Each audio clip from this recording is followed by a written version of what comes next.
Hello, Norris here. Now, I'd never been to Tiger Day, and as an amateur historian that is shameful. So in 2018 I decided to go. They also had the Tiger Collection exhibit still running, so I had to see that as well.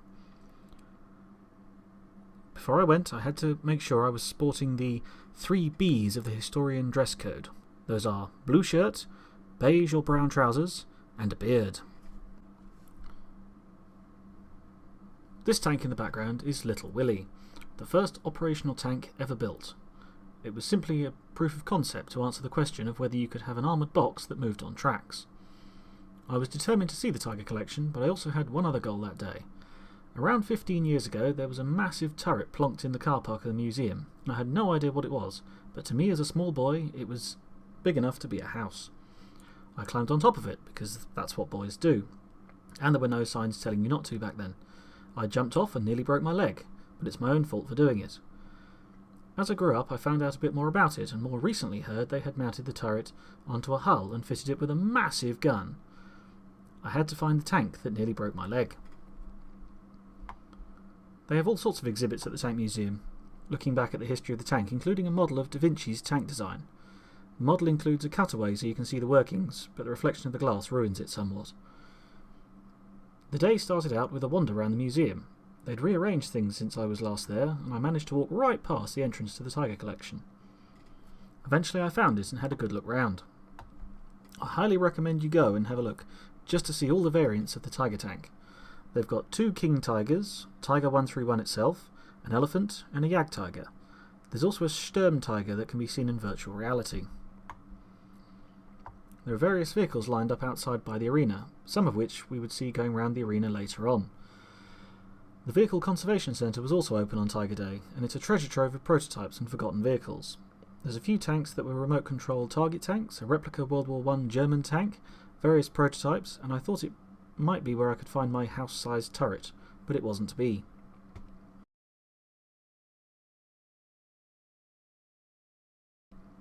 Anyway, on to the main event, and I'll hand over to the man of the hour, David Willey. He ticks all the boxes of the historian: blue shirt, brown trousers, and a beard. To you, a chap called Jim Dowdle. Now Jim Dowdle's been in the military vehicle game for an awful long time. He started way back as a stuntman on the Dirty Dozen. He was a stormtrooper in Star Wars. He's just come down today. He's actually working on a Spider-Man movie at the moment. And he's always been into his military vehicles. He's one of those early guys and he loves his bikes. So I'm going to get him to do the commentary on a series of German motorbikes that are going to come and parade around the arena. We've also got a few soft-skin vehicles for you as well. Then we're going to bring out for you some of the historic armour you can see over there, which is to put a bit of context around our Tiger tank. The Tiger will be coming out along with a Panzer III and a German Sturmgeschütz. You'll be able to see those go around. I know everyone says, please will you shut up in a minute, please, so we can actually listen to the engine. I will shut up when the Tiger goes around, so you can have a listen to the engine there. And the other thing we'll be doing as well is when they've parked up, you'll have an opportunity. We're going to have a couple of Leopards come on as well and just show off a more modern tank, German tanks.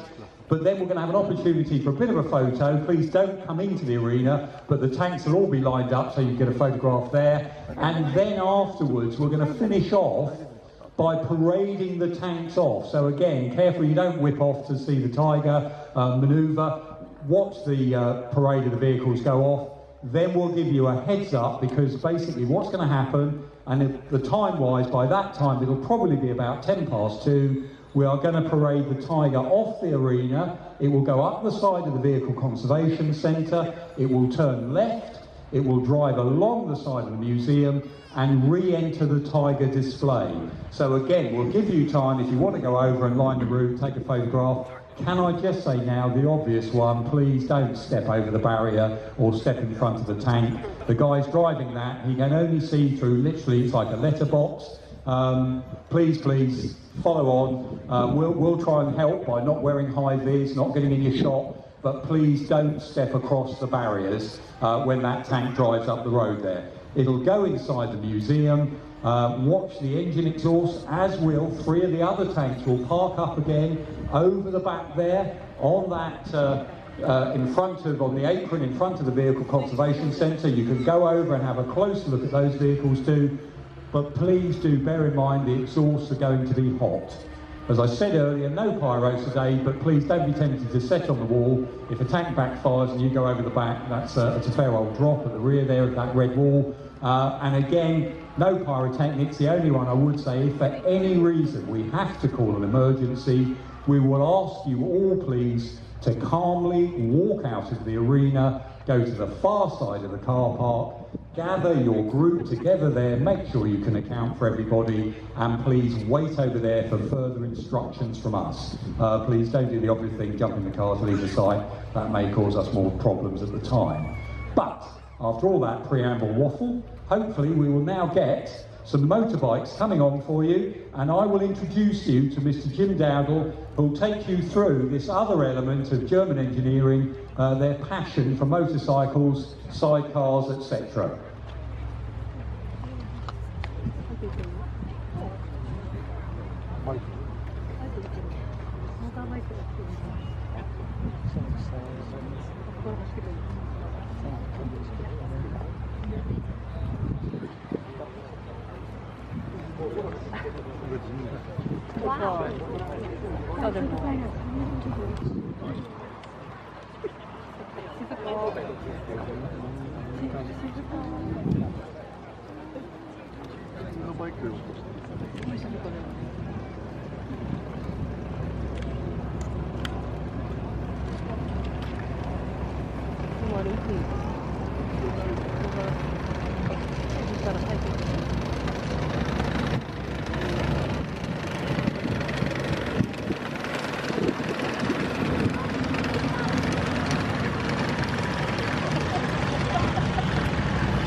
There is a connection, of course, with the Tiger. That Kettenkrad was actually captured in Tunisia, and there's photographs of it in front of our Tiger with a dump of captured equipment in Tunisia. That actually fought with something called Radke's Parachute Brigade.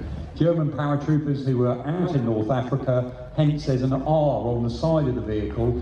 Very kindly, that vehicle, it's been in the museum, as with many vehicles we've had here over time, cut around a bit. You used to be able to have a sit on the back. They took off the safety bars, and very kindly Bruce Crompton, who you may have seen on the television sometimes on his Combat Dealers programme, his team restored that motorcycle Kettenkrad combination for us.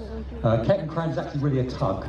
I'm stealing Jim Dowdle's lines now, but it's not technically a motorbike. You don't steer it, the front wheel steers a little bit, but actually when you turn that steering wheel, it then starts locking up the track on one side, just like a tank would, slow.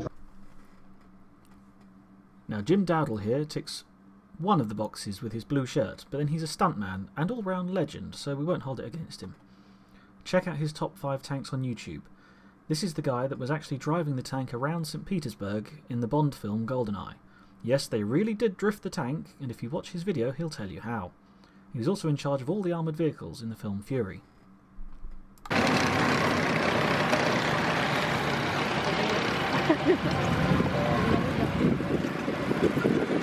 So he's just showing off now. Most motorcycles haven't got a reverse gear, so the fact of being able to reverse is quite something.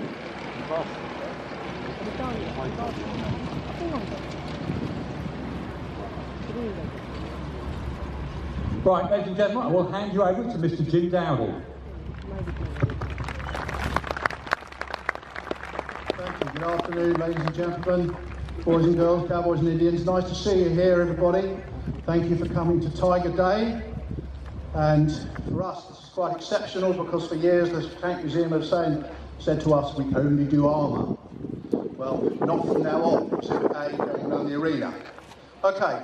So I'm going to talk to you briefly about the vehicles in the arena at the moment. The first thing you see is the tracked Kettenkrad, tracked motorcycle. An extremely expensive piece of kit that was designed to tow light artillery up mountains where previously only mules could go because of its width, and also to be able to get inside the Junker 52 transport aircraft, which didn't have a front or rear loading doors, and it could only come up the side and then turn and slew inside. An incredibly expensive machine, given the number of them made, which is only about 8,000, made by NSU, Stover, and a couple of other smaller manufacturers. They had an Opel Olympia engine that was made from about 1937 all along to 1954. So engine parts are easy to get, but the rest of it is extremely complex, extremely expensive. They're great fun. I have one of these, and they will go almost anywhere. But as you can see from those tracks, which are again extremely complex, and each one of those track links has an even roll of bearings, and each track link has to be greased individually before you can sort of go out in the mud, and that can take up to half a day. And if you're in -30 with a Russian shooting at you, perhaps not. Okay, so then we move on to the motorcycles. Do you want to just, guys, we're going to be 5 minutes, do you want to just cut your engines for a second? No? Don't want to cut your engines? As you were. So, the first bike here in the line is the BMW, same as mine, R75. These were made for the German army specifically. They weren't civilianised bikes which were adapted for military use. They found that the normal civilianised bikes which they were using in 37, 38, 39 were only actually putting about 3.5 inches of rubber on the road, and with 3 guys in the mud, they spent more time pushing them than they did riding them. So they put out a specification for a 2-wheel drive motorcycle with much wider, fatter tyres and a differential, so that you could ride it on the road and not go steering straight into a wall as you would do with a straight axle beam. So they're very, very cleverly designed. They put 70% of the power to the rear wheel and 30% of the power to the sidecar wheel. On top of that, you've got 4 forward gears, and then you've got a low ratio, which gives you a further 4 forward gears for use going cross country. And, as you saw, a reverse gear. That was completely unique for any kind of motorcycle at the time. The French were building a 2-wheel drive motorcycle which had a diff lock on it only, and again you would have an argument with a brick wall if you tried to steer it out of the mud, and the Belgians were doing the same. But the Germans designed this specifically so that you always had drive to the sidecar on the road. It has hydraulic brakes on the back. Again, the first motorcycle to ever have hydraulic brakes fitted at all, and you had them on the rear and the sidecar. And believe me, when you've got 3 guys up on that, plus machine gun, plus ammunition and personal kit, that's an awful lot of metal to stop in a short time.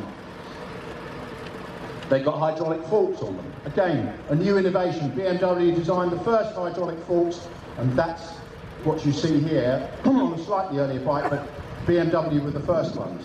Okay, now, when the contract went out and the German army said this is what we need, the 2 manufacturers, BMW and Zundack, were asked to put forward a design for this 2-wheel drive motorcycle. The Wehrmacht preferred the Zundack, and the Zundack is quite a lot more rugged, and it has the advantage of the cylinders, instead of being absolutely flat, are actually up 5 degrees, which gives it greater ground clearance and quite robust. Very straight cut gears, which makes it a lot noisier than the BMW, but it only has a single carburettor, and that was the design they chose.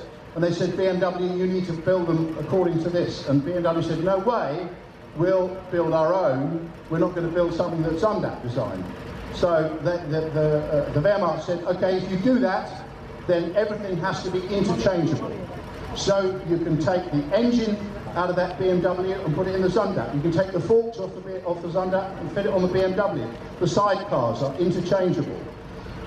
The hydraulic brakes, the magneto, everything is interchangeable, and the differential units.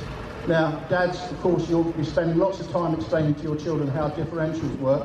Please feel free to have a look on Google, and I'll ask questions later. Okay? So, there would be, in the field, there would be 5 of these motorcycle outfits. The first one would have this kind of mounting on the front, which is for a light machine gun, an MG42 or an MG34 in those days.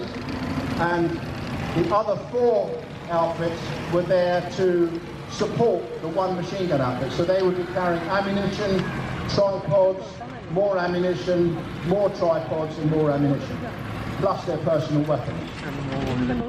The Germans thought about this very carefully. They put all sorts of bracketry all over these to be able to carry the guns when they weren't actually in use. And inside, in the sidecar, the back of the sidecar seat was slightly fluted, so that the guy in the sidecar seat, where his holster is, it actually sits in a little slot in the side. I mean, this is so perfectly German. Right, so now, those are the bikes going around the back. Now, at the front here, we've got the Kugelwagen. The Volkswagen Beetle has just ceased production this week, and that's the forerunner of it in military form. The Volkswagen Beetle first came out just before the war as a lightweight people's car with an air-cooled engine. For military use, they decided it was an extremely clever design, and they started building the Kugelwagen. Now, the Kugelwagen is pressed tin. It has a monocoque chassis, Dad, don't forget to explain that later. It has a monocoque chassis, and you can take the doors off, and it's extremely, extremely light. Sorry about this, I'll explain to you about this. So the Volkswagen came out in early 1941 and was beautifully suited for Russia or the desert because of its air-cooled engine. In the desert, you didn't need water, and in Russia, the water wouldn't freeze. The sad thing is that you could build over 2 of those for the price of one of these motorcycle outfits. So the motorcycle outfits began to be phased out because even though you spent twice as much money, you still got wet and cold on these. The Volkswagen has a link to the Tiger because in Russia, in the freezing cold weather, to keep the engines running, you used to use the inertia starter, which means a guy goes on the back with a great big crank handle and gets his flywheel wound up in order to start the engine. So with the Kugelwagen, they designed a little piece that would dump on the back with a shaft that went into the back of the Tiger. They would run the Kugelwagen engine, engage the clutch, that would spin the engine over on the Tiger and save the battery and allow the Tiger to start. Typically German, beautifully complex. I've had 1 or 2 of these Kugelwagens, fantastic. They're only 2-wheel drive, and they have a thing called a limited slip differential. Dad, don't forget to explain that again. A limited slip differential. They're much lighter than a Jeep, but they will go almost anywhere, and the advantage is that 3 or 4 guys can almost lift them out of the mud because they're so light. Okay, behind that, we have the Jeep. I'm sure the Jeep doesn't need much explaining, and this one is actually a French copy, which was made under license from Willis after the war, made by Hotchkiss, and the French only used them literally until the early 80s. All the parts are virtually interchangeable with the wartime Jeep, but you'll notice that the wheels don't have wheel nuts around the outside of them. They're one-piece wheels, and that's one of the things that differentiates the Hotchkiss from the original wartime Willis Jeep. And here is a genuine wartime Willis Jeep. And if you're interested, go around the back afterwards and have a look, guys, and you'll see the differences. This is the most phenomenal vehicle. I've had one since 1968. I intend to be buried in it, hopefully, because I don't want anybody else to have it, because I've had such fun in it. They have a big, chunky 2.2 litre flat 4-cylinder side valve engine. They drink juice, but they will go almost anywhere. And they've built nearly 500,000 of them between Ford and Willis. Willis got the original contract for them after several prototypes and things were messed around with, and then they realised that they just simply couldn't produce enough of them, so they gave the plans to Ford, and Ford began to produce them with their superior production facilities. But all the parts were completely and totally interchangeable. These vehicles are now becoming real collector's items. There's plenty of them around, but they're getting to be a lot of money now, particularly an original wartime one. But do please come around the back and have a look at these after the show and ask the questions if you're interested in seeing them. Behind that, the standard GMC 2.5-ton truck. They built hundreds of thousands of these, and they shipped them all over the world, the Americans. The Russians had quite a lot of them under Lend-Lease. They're extraordinarily tough, rigid truck, and a lot of people have said they were one of the main things that won World War II, was the Jeep, the GMC truck, the Spitfire, the Mustang, but this is right there in amongst them. It's a 6-wheel drive with double wheels at the back, phenomenal grip, a 3-litre engine, 6-cylinder engine, petrol. Everything was petrol almost in those days. Almost no diesel stuff in the American Army. Until you got up to some of the bigger recovery vehicles and 1 or 2 of the tanks, but essentially everything was petrol. This one has a wooden body at the back, which is quite rare, and this was the basis of the amphibious duck, the DUKW, which has had some rather bad press recently because one sunk out in a lake in America and drowned some people. But they used that as the basis, and then they put a waterproof body on it with a propeller at the back.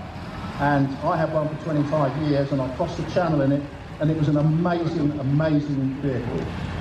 Behind that, the white M16. This is a half-track made by the White company. I had an experience with that years ago. I had a white Scout car, and it broke down. I rang the AA, and they said, "What make is it?" And I said, "It's a white," and they kept on saying, "Not the colour, sir." And they'd never heard of one. This is the M16, which has 4 50-caliber Brownings on an electric turret there, and they were known as a meat chopper. They were principally for anti-aircraft fire, and they put out a lot of rounds when those 4 guns are firing, and they would put up a curtain of lead through. If the gunner was on his mark, there wasn't much that was going to fly through that, but then they started using them as well on ground troops, and the Americans were seriously in fear of them. Amazing piece of kit to see that running around here again. This Trubel, I can't stress to you what an extraordinary piece of German engineering this was. The 2-wheel drive, pressed tin, you can take those doors off, you can fold the windscreen flat. They used to sometimes mount a machine gun on them. They had radio versions, they towed little trailers behind them, but they were inevitably extremely reliable. They had that Volkswagen reliability. They went on and on and on, and that very distinctive air-cooled tone that everybody who is of an age will know from the Beatles. Amazing piece of kit. So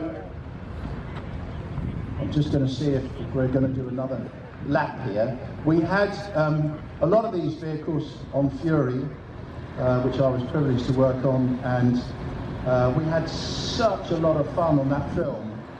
And when Fury came down from the Tank Museum for the first day's filming, and we got her out to play with and started to use her properly, it was an extraordinary experience, because we're here seeing people going around nice and collective in their collector's vehicles, and they're all loved and looked after and patted down at night, and they, you know, give them a pint of beer before they go to bed, and it's all there. We got Fury out, and we really had to put her through her paces, and it was extraordinary being working with something like that, which was being taken to the limits and seeing what the Sherman could actually do. It was absolutely fabulous.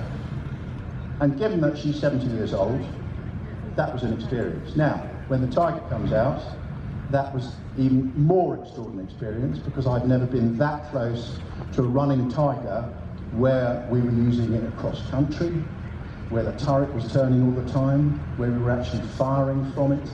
It was a real privilege. Now, are you probably going to tell me I've got to go now? You do? Yes? Right. Thank you for listening to my blurb, everybody. Come round and have a look at the bikes if you'd like to afterwards. We've also got German bicycles up there, which are equipped with every piece of kit that you can imagine, all in the same display area. So have a good afternoon, guys, and thank you for listening. Toodaloo. Ladies and gentlemen, Mr. Jim Dowdall. Again, one of the things we're very keen to point out here, we've got a wonderful collection of tanks here.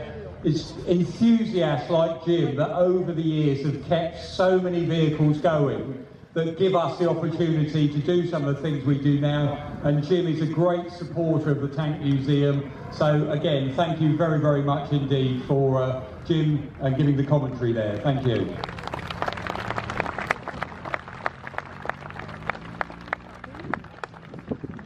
Now, ladies and gentlemen, on with some tanks. As I mentioned earlier, I'll try not to waffle too much during the course of the Tiger going round, but again, many people here, you've read all the books, you've looked at the movies, you've seen the documentaries, you may have seen some of the tank chats we do on television, but just basically, that Tiger tank was made because Hitler wanted it to be made.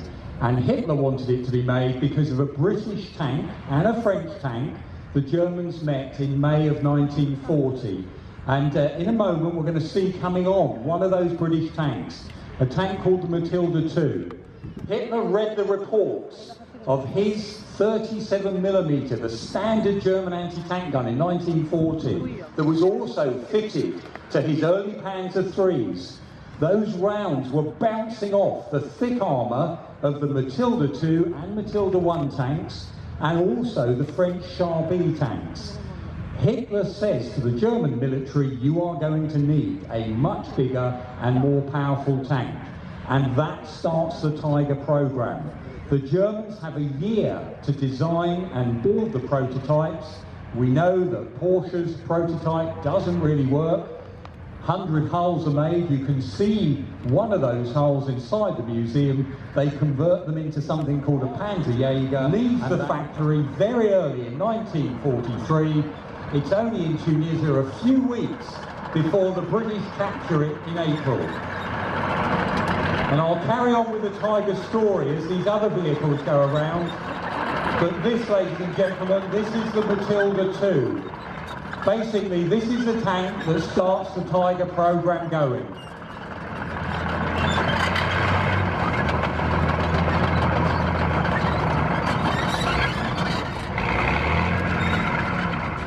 Now, this particular Matilda II, if you follow us on any of the websites or YouTube, we've done a series of programmes called the Matilda Diaries, because this tank has been literally stripped back bare. Many of you, if you've been here before, you may have seen it when it was driving around in something called a Cornter scheme. It's that flashy desert camouflage that was designed to break up the outline.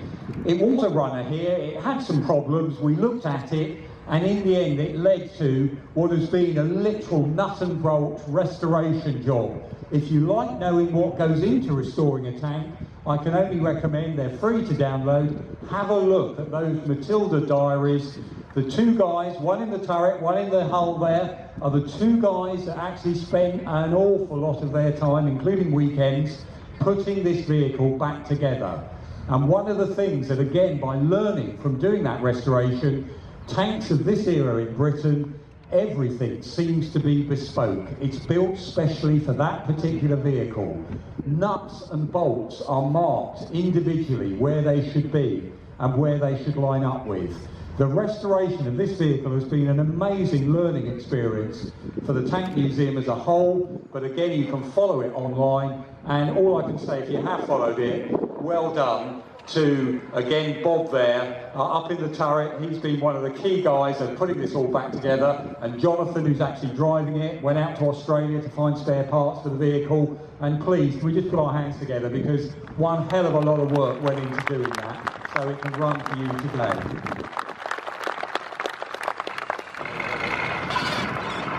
Now, what is it about the Matilda? The Matilda is what the British would call an infantry tank. This is in the late 1930s.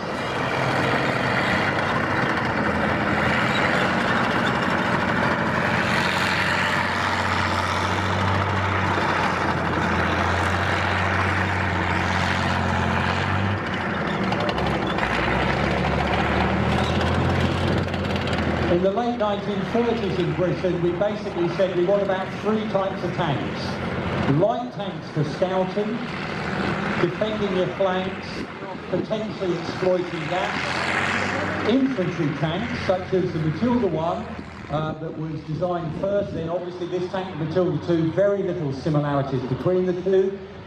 Thick armour, not that much firepower to help the infantry break into a prepared position. Again, mentally thinking World War I, if we attack, there's going to be defended positions we need to attack. Let's support the infantry doing that, as we did with the first tanks in World War I. That's the idea behind the Matilda. They used the phrase the shelled area tank. It had to survive going across a battlefield where explosions would be going off, and it had to be proof against the enemy's anti-tank gun. And most of Europe had a 37mm to a 45mm gun. That tank has thick enough armour to stop that. The third category of tank was a cruiser tank, and that was going to be the faster tank that went through the gap that these tanks would make. Now the Matilda, again, is one of those tanks we can easily overlook. We like all the bigger, heavier German tanks, the later war, the vehicles that get more attention.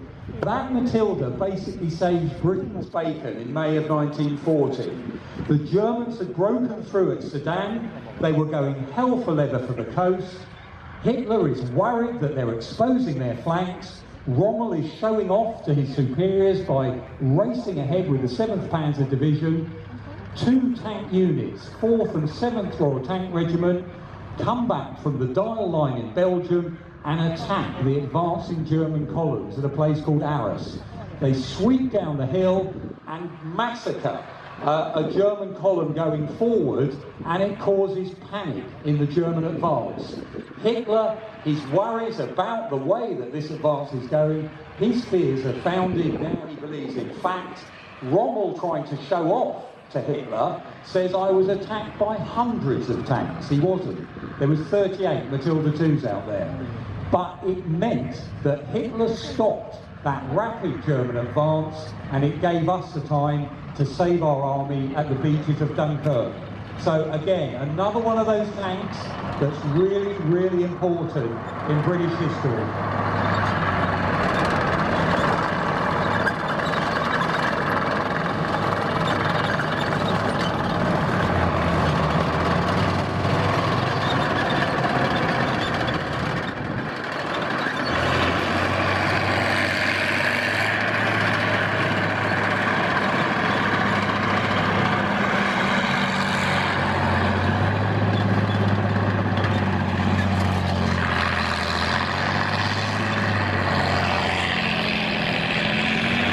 To power that tank, there's actually 2 bus engines, AEC diesel bus engines in the back. They're actually in tandem and they power 1 crankshaft.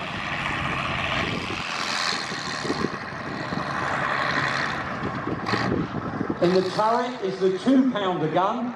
In Britain, we describe our guns by the weight of shot, solid shot they fired, hence a 2-pounder, 6-pounder, and then a 17-pounder gun. And that was a very high velocity gun. And in 1940, that gun would go through any known German tank.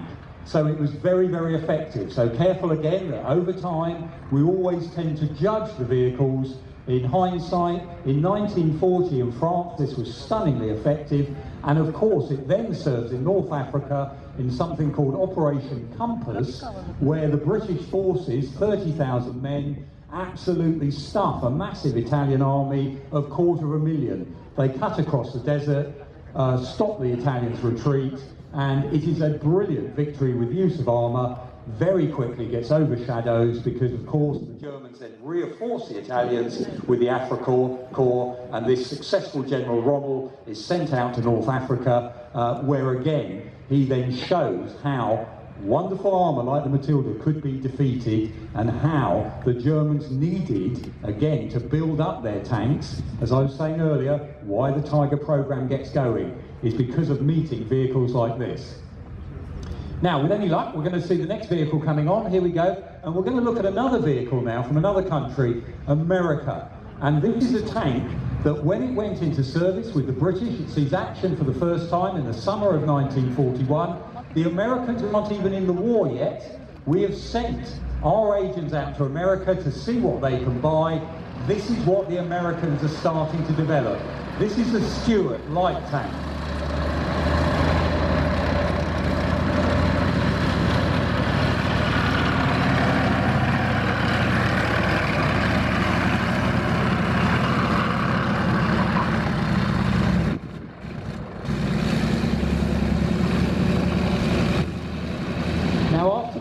World War in 1920, the Americans got rid of all their armoured forces, something called the National Defence Act. Only the army and the cavalry were allowed to have things called combat cars. And again, the military tried to get around this by developing vehicles. And throughout the 20s and early 30s, America basically had enough money in the military to build about 2 tanks a year. So what they did, very sensibly, is the tanks they built were always experimental. They never put things into major production. They're learning lessons from what they build. And some of the components that you can see on this Stuart light tank they've been already developed earlier in the 1930s. The American war plan is when war comes, we will throw money at the problem. And for the Americans it works because they've been doing enough experiments that as the storm clouds in Europe start gathering, they then reactivate their armed forces and put a lot of money into the development very quickly of armoured vehicles. The M3 Stuart light tank is one of those vehicles. It's sold to Britain very quickly. This here, you can see the early model, the hatches in the front. Later models, the M5 version, has hatches on the top and a different shaped glacé plate. A 37mm gun, not that powerful, but for the British, we called this tank the Honey, because it was such a honey, because it worked.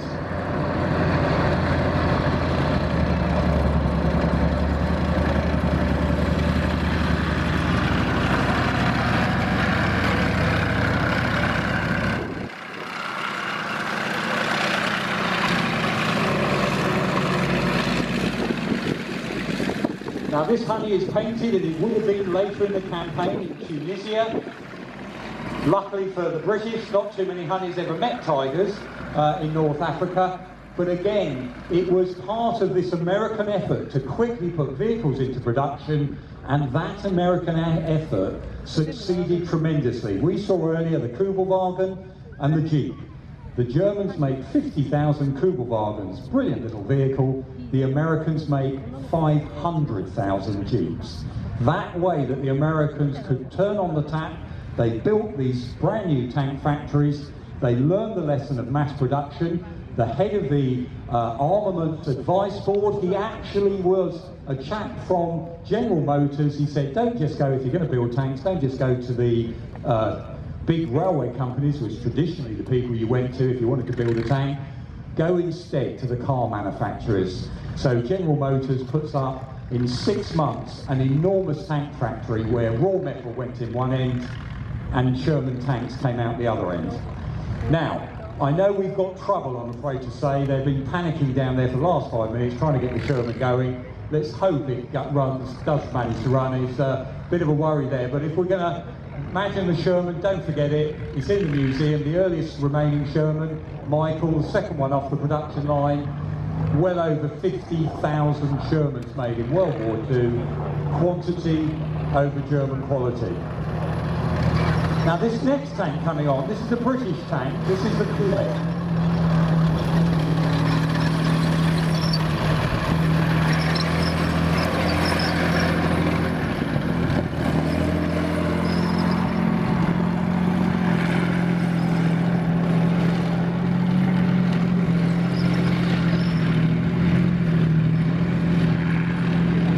Summer of 1940, when Britain managed to rescue its army off the beaches of Dunkirk, the emphasis in Britain moved quickly away from tanks into building aeroplanes, Spitfires and Hurricanes to defend the country, and then bombers to get back at Germany. So the emphasis went onto aircraft. That was what was most important. And to Britain's relief, America took up the tank mantle. So we were sending our agents to America to buy that M3 Stuart tank, and then later, of course, the famous Sherman tank. And the British were the first to use the Sherman at the Battle of El Alamein in October of 1942. Now, our own tank design only picks up again. We build Churchills as a replacement infantry tank for that Matilda II. We build a cruiser tank that takes basically 2 years too long to get into service. That is the Cromwell. We finally have an engine we can find to power the Cromwell, which is At long last, we can use from an aeroplane industry, just like the Americans are doing. That little Stuart in the back is an aeroplane engine powering it along. We use the Spitfire engine, the famous Merlin. We derate it, put it in a tank, and we call it the Meteor. And what you've got there in the back is at last an awful lot of oomph to power that tank around fast enough. They had to limit the speed on the Cromwell, otherwise it could go so fast it would shake itself apart.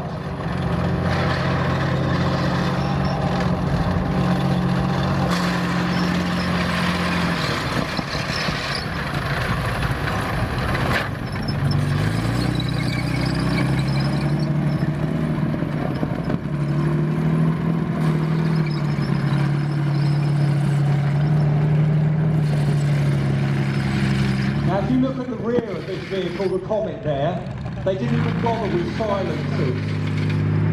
There's two fifth-tail exhausts there. There's no point trying to silence a Meteor engine. You're going to hear it miles away. But the great thing about this tank, finally we get good armour protection and that stunning gun. It's, many people call it a shortened version of the 17-pounder. Actually, it's really a new gun. It uses the case from the 3-inch anti-aircraft gun, 17-pounder round on the end, solid shot. That gun on the Comet has better penetration than the gun on the Panther. So again, careful we don't always underestimate the ability of some of our own tanks here. So what were the Germans doing? Coming on now is a Panzer III. This particular model, the L, this one was captured in North Africa and brought back to the United Kingdom for evaluation, just like the Tiger was.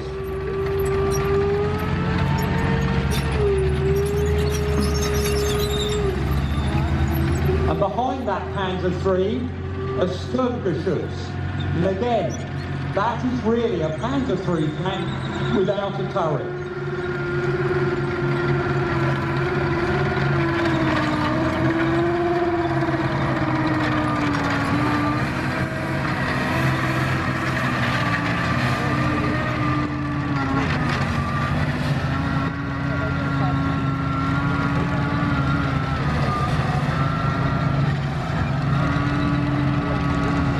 So we've mentioned already, when Hitler comes to power in '33, he starts his tank building programme.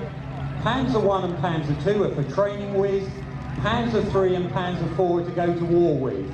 Hitler jumps the gun in 1939. He hasn't got enough Panzer IIIs or Panzer IV. He uses all the captured tanks from Czechoslovakia, and that gives him about half his tank fleet in 1940 he's got from the Czechs. The Panzer III, very good design, good ergonomics as we call it, the crew layout. The British, when they captured it, thought the layout was brilliant, and this particular model has got the much more powerful 5 centimetre gun, a much larger 50mm than the earlier 37mm that was put on it. And at the same time as they're building Panzer IIIs, they want to build a vehicle that can support the infantry in the attack. And that they call an assault gun, or Sturmgeschütz. So what we've got following the Panzer III, it's a Panzer III hull, don't bother with a turret, put the gun on a casement at the front. And that's a low velocity 75mm gun. It can fire high explosive. Now the great thing about those vehicles, they're cheap to make. You don't need all the mechanics and engineering to turn a turret. So you can build 3 of these Sturmgeschützes for the price of 2 turreted Panzer IIIs. And again, economics in wartime still makes an effect. So what happens? The Germans realise, instead of just having it as an infantry support, let's put an anti-tank gun on that Sturmgeschütz hull. So they start putting 7.5cm guns on it. It becomes a great tank killer. And when you're low profile and in a defensive position, as so often the Germans were from 43 onwards, you can hide those Sturmgeschütz in a tree line, behind the crest of a hill. you don't necessarily need to have a 360-degree turning turret. You know where your enemy's coming from. So in that way, they provided an amazing tank killing opportunity, and the Germans really made the most of them. In Normandy, more Allied tanks are knocked out by Sturmgeschützes than any other type of German armoured vehicle. So again, we can get carried away by the big tanks like the Tiger, which we will see in a moment, fear not, but actually it's tanks like these Sturmgeschützes that do the damage. Now this Sturmgeschütz is privately owned. It was an absolute wreck. It was brought back to the UK for evaluation, ended up on Purbright firing range, and the owner, John Phillips, has done an amazing job. He's put a modern engine in the back from a 432, welded up that superstructure, got as many original parts, and again, people have helped him from all over the place. People were trying to sell him things for huge amounts of money, and in the end saying, well, how much money have you got? Oh, well, you might as well have them then. And helped him put that vehicle back together. So we've got the privilege of seeing what was an absolute complete wreck off of Purbright ranges running around now. And what a wonderful contrast as well, because ultimately those two vehicles were captured in North Africa, just like our Tiger, brought back to Britain for evaluation. What can we learn from them? Now our Panzer III coming round there is what they call Tropen, TP, tropicalised. They added things like filters to help try and get the dust out before it hit the engine.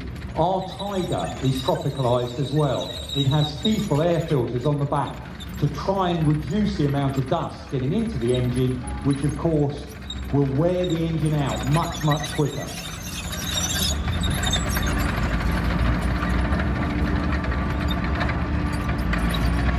And again, typical of German design, engine in the rear, transmission to the front, the drive sprockets on the front, that's what's powering that tank along.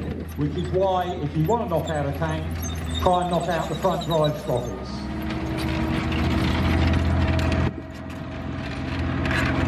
It was sent to North Africa almost as a trial, so again, a very, very rare vehicle there. And you can see that short, stubby 75mm gun. Inside the museum, you can see a later model Sturmgeschütz, one that was sold to Finland by the Germans to fight the Russians in the Winter War. Longer 7.5cm gun on that vehicle inside. And again, one of the other amazing things they did in the war, instead of having more armour plate on the front, they actually added more concrete on those front panels there to try and thicken the amount of protection. So again, different types of armour are used at different times. And now I guess the vehicle you've all been waiting for, Tiger 131, I will now shut up so you can listen to this, go through its gears and go around the arena.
So I'm not interrupting the noise, I hope, but the Tiger, it's got something called a Maybach HL230 engine in the back. That's what you're listening to, making that noise there. Our Tiger started with something called the HL210, slightly underpowered, aluminium block. When the British captured it, that engine ended up being sectioned as a teaching aid. They did put HL230 engines in the Tiger. They had conversion kits because the drive to turn the fans to cool the engine came off the engines in different places. We had to build new fan drives to put in the vehicle there. That tank was assessed up at Chertsey. It was taken down to Lulworth, was used in firing trials. They used the 88mm gun, which is all still fully working there, to learn as much as we could about the tank. And those reports, they're in the archive, we've republished them. You can get our Haynes manual on the Tiger in the shop. So lots was written about this particular tank because it was the first Tiger captured in the West complete. The King sees it out in Tunis, Churchill crawls all over it. It's brought back to London, shown off on horse-sized parades, and as we like to say now, this is probably the most famous tank in the world.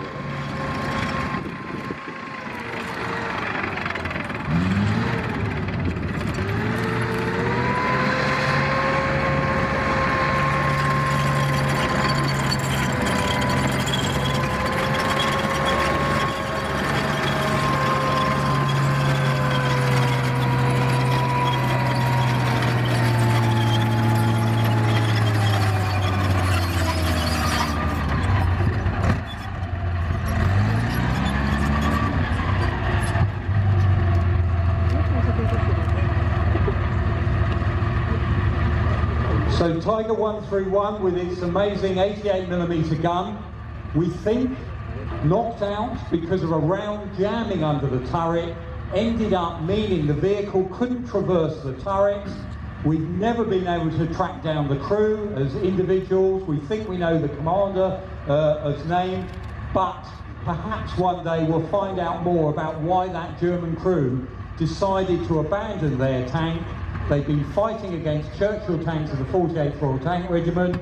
The vehicle is the first Tiger, as I mentioned, captured, so we learn lots from it. And again, it was then shown off to the troops back in Britain. It was lined up at a place called Chertsey, where lots of other captured equipment and many of the soldiers, before they headed off to Normandy, were taken down to be shown these vehicles. This is what you might be meeting. Quite what it did for their morale, I'm not too sure. But again, as we mentioned earlier, we saw those American vehicles coming on earlier on. 1,300 Tigers made in World War II, 50,000 Shermans plus, probably about 60,000 plus T-34s. So again, warfare's a numbers game. Brilliant engineering, stunningly effective looking tank, fearsome bit, but please remember, they lost. This is not the weapon to win a war with. Huge amounts of time and energy went into building just one Tiger. I think the Americans and the Russians, well, it's obvious they got it right. They're the ones who win in the end. So that's one of the things that here at Bovington, we are a teaching establishment for the modern army. This collection is used to teach modern soldiers. And one of the biggest issues, if we have technology, you've all got a mobile phone out there at the moment, that technology is there for you to use, but I bet most of you only use about 5% of what's on your iPhone. The same with tanks and in modern equipment, unless people are taught how to use it, someone's estimated about a third of those late war German tanks, just like our King Tiger in the display there, are lost by their own crews because they haven't had enough training time how to get the best from that technology. So stunning bits of equipment, no point in having it though unless you're trained to use it effectively. And that's one of the lessons we learned from the Tiger that we teach the modern British Army today. Now, we've lined the vehicles up here for an opportunity of a photo shoot. We're going to bring on and give you about 5 minutes to take some photos of those vehicles all lined up together. And then what we'll do, we're going to bring on some Leopard tanks, which will be doing a little bit of a more whizzy demonstration for you. And then we'll parade the other historic tanks off of the arena, and then we'll let you know when we're going to move the Tiger, so that you've got some chance to manoeuvre again. But there is a wonderful lineup of 3 German World War II vehicles that were captured in North Africa and that have been brought back to the UK for evaluation, and here they are all those years later being able to demonstrate for you. So we'll just give you 5 minutes for photos, and then I imagine we're going to get on with the Leopard display.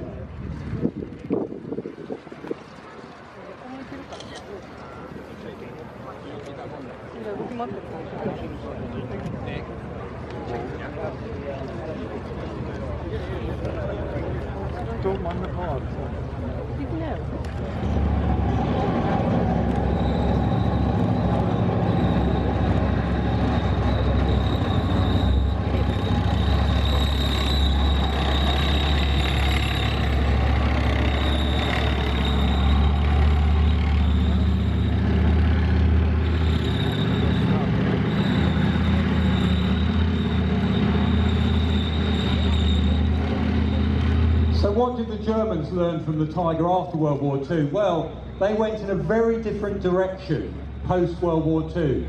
The Bundeswehr, the German army, was allowed to reform in 1955, and the idea there in the West and the NATO countries, we wanted German strength to help protect NATO against the Soviet threat. But when they invited people to design a new tank, and amazingly, one of the people they invited to design this tank driving around now, what was going to be called the Standard Panzer, the designer Ferdinand Porsche comes out and helps design this tank that's running around now. So he has a long career in designing technology for the German military. And instead of going for that thick armour on the Tiger, instead of going for a massively well-defended vehicle, the Germans go in a very different direction. They go for mobility. They put a huge MTU diesel inside of the vehicle to give it power and speed.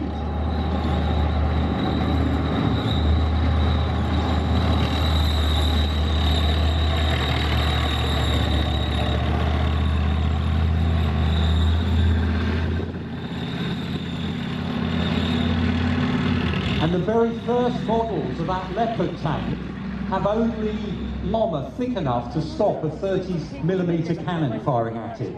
They relied on the idea that speed was going to whip you around the battlefield so quickly it was going to be hard for the enemy to catch up with you, to train their guns on you and knock you out. They put a brilliant gun on the tank. It's the British L7 105mm gun. It was a tank that made all the earlier tank guns like the 120mm that was put on the Conqueror redundant. This was a very accurate, very good gun that could fire a range of ammunition types, including discarding sabot, slugs of metal surrounded by a lighter pot that could penetrate enemy armour.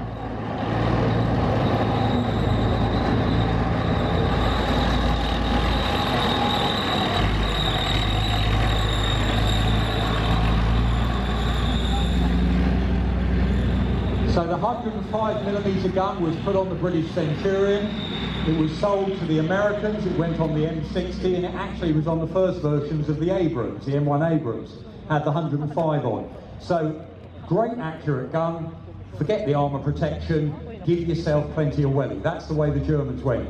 In Britain, we've been on the receiving end of these tanks like Tigers. We went the other way. We said never again are we going to war against an enemy with less firepower and less armour protection. So after the Centurion came the Chieftain, thick armour, not that mobile, fantastic firepower. That's where we went afterwards. So different countries learned different lessons from beasts like the Tiger at the end of World War II.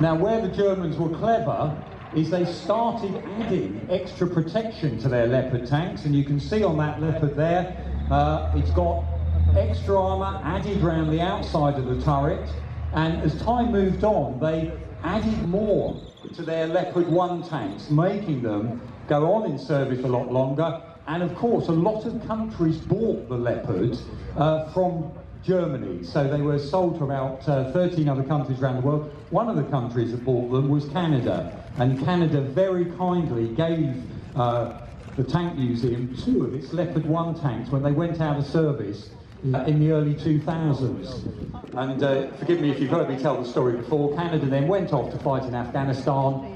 They got rid of all their tanks, realised they dropped a big one, and bought another load of Leopard tanks from the Germans. So one of the other lessons we always talk about here is as soon as you get rid of your tanks, you realise you need them again. And here's a country that did just that. This is a Leopard 2 tank from Holland. Holland got rid of all of its Leopard tanks and then decided we've made a mistake, and they now hire a battalion off the Germans and train with the Germans.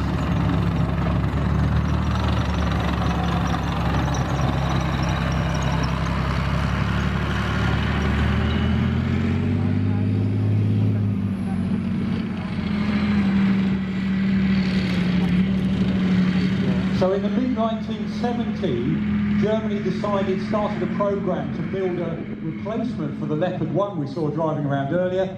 It comes out, they call it the Leopard 2, actually it's a very different tank. Again, it's got that thumping great big MTU diesel in the back to give it power, but now they're starting to use laminate armours, hence that funny boxy shape at the front. You don't tend to bend laminate armours, there's a different structure behind them. And here as well, a new gun. So it's a Rheinmetall 120mm gun. So 12 centimetres, size of the hole at the end of the barrel, high velocity. And these tank guns are now firing metal darts in a cylinder. As the cylinder leaves the end of a barrel, the sides of the cylinder fall away and it leaves a long, thin metal dart made of tungsten, or in some cases depleted uranium, dense, heavy metal, no explosive on it, sometimes a little bit of tracer on the rear so you can see where it's going, and just by the kinetic energy behind that metal dart, it will puncture an enemy tank, go all the way through, and creates one hell of a mess inside the vehicle as it does that. Quite often, sometimes exiting the other side of the vehicle creates a vacuum inside. And again, you've just had your lunch, I won't go on about that too much.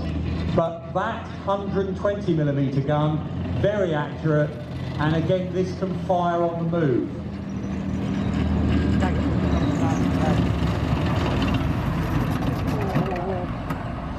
Now this tank has been brought over to the UK.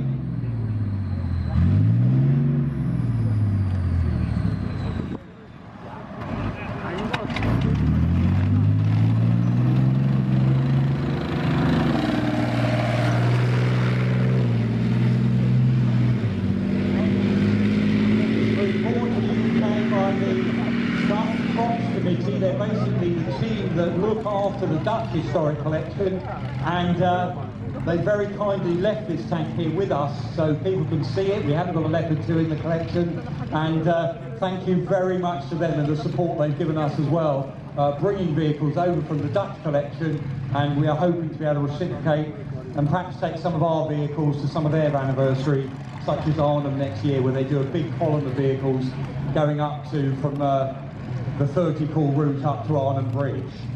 And again, you can see that power behind this vehicle to give it that speed, to whip it around the place nice and quickly.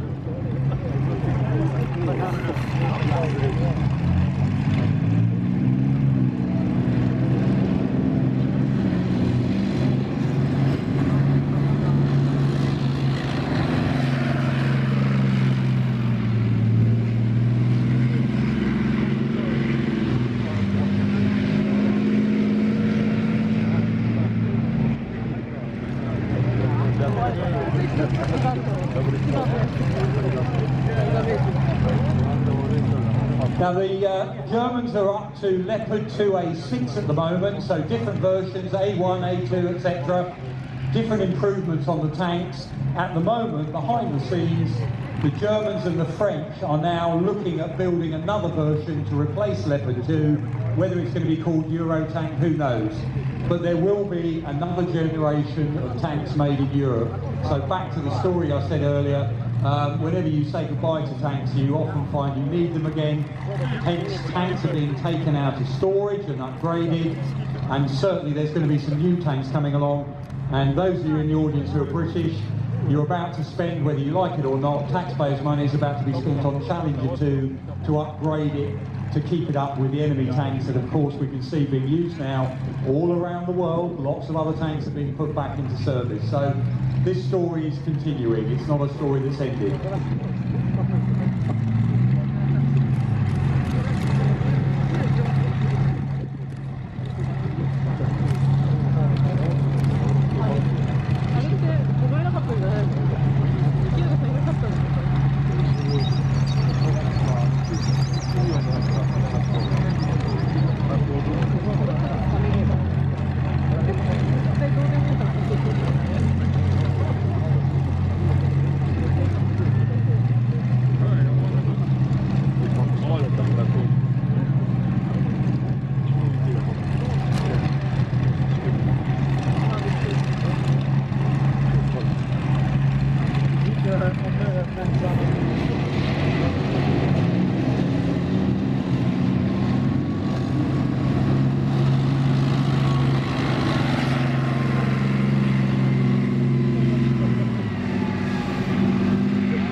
The Tiger will drive out of the arena where the other tanks are exiting, go up the side of the conservation centre, up the road where we put barriers up, and will be entering back into the Tiger display in the main museum in a few moments' time.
Pretty before you do that, can you keep that down?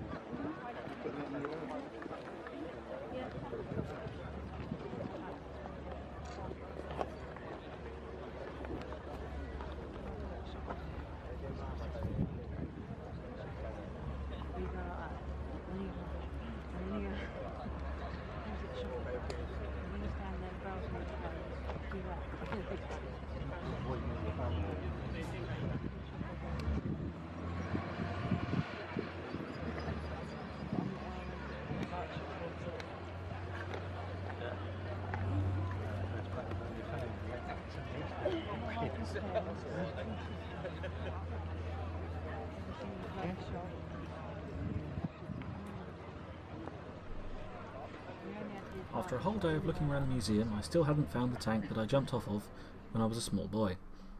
Then, as I was leaving the museum, I saw it. Known as the FV-4005, this thing is a monster. It's a Centurion hull fitted with a massive turret and a huge gun. The turret has little to no armour to keep the weight down. This thing was built to hold off the Russian IS-3s and their evolutions. The gun on this is the biggest direct fire gun ever fitted to a tank. Direct fire means it fires straight at the target instead of up in the air like artillery. But how big is the gun exactly? Well, the mighty Tiger and King Tiger tanks have 88mm guns. The Jagdtiger has a 128mm gun. The FV-4005 has a whopping 183mm gun.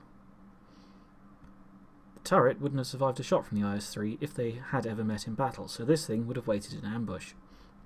It wouldn't be like in World of Tanks, though, where you just hide 15 metres behind a bush and you're invisible. When this gun fired, it would have burnt and obliterated everything in front of it within about 100 yards. If you play World of Tanks, then this thing has a nickname that isn't exactly encouraging. It's known as the Shit Barn. But yes, I can't recommend the Tank Museum enough. I've been going since I was about 8, and they keep improving it. It's the largest collection of tanks in the world, and always worth a visit.